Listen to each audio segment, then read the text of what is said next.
Yang berhormat Pontian ada membangkitkan berkaitan dengan had ceiling untuk bajet tambahan setiap tahun bagi setiap kementerian. Maka beliau mencadangkan meletakkan ceiling tersebut supaya kementerian tersebut lebih berdisiplin untuk berbelanja.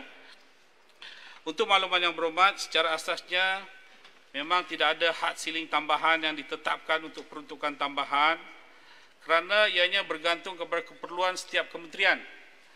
Walau bagaimanapun, jumlah peruntukan tambahan yang dipertimbangkan adalah bergantung kepada ruang fiskal semasa pada tahun berkenaan.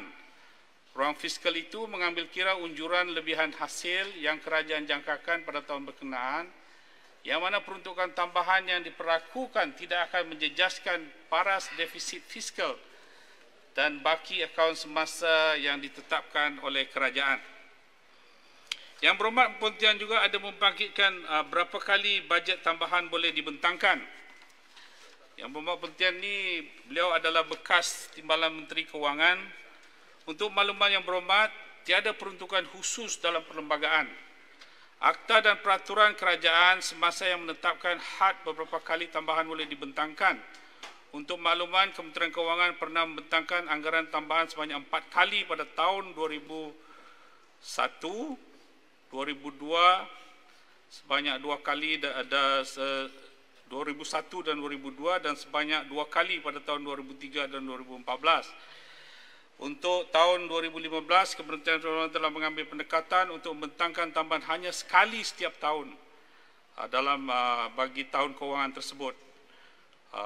Walau bagaimanapun, apa yang telah dicadangkan oleh YB Pontian berkaitan dengan disiplin fiskal itu memang kita mengambil maklum, dan sebagai kerajaan yang bertanggungjawab, sememangnya kita ingin memastikan bahawa pengurusan kewangan kerajaan negara ini adalah di tahap yang baik dan memastikan bahawa kita dapat compliance dengan bukan sahaja dengan IMF ataupun agensi-agensi yang menilai Malaysia sebagai sebuah negara, khususnya dalam pengurusan kewangan. Yang berhormat Pontian juga ada membangkit berkaitan dengan perbelanjaan MIMOS dan SIRIM yang tidak diperuntukkan. Timbalan Menteri, maksud saya apabila saya sebut setiap kementerian itu perlu ada ceiling bajet tambahan. Kalau kita melihat B11 Kementerian Keuangan 1.7 bilion bajet tambahan. Kementerian Industri Utama 40 juta. Kementerian Pertanian Industri Rasa Sani 313.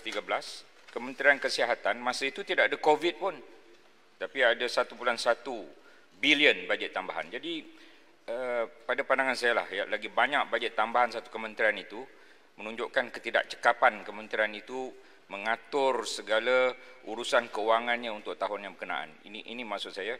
Berarti kalau kita ada ceiling yang tertentu, katalah setiap kementerian tidak boleh lebih daripada 20 juta bajet tambahan misalnya setiap tahun. Contoh. Terima kasih.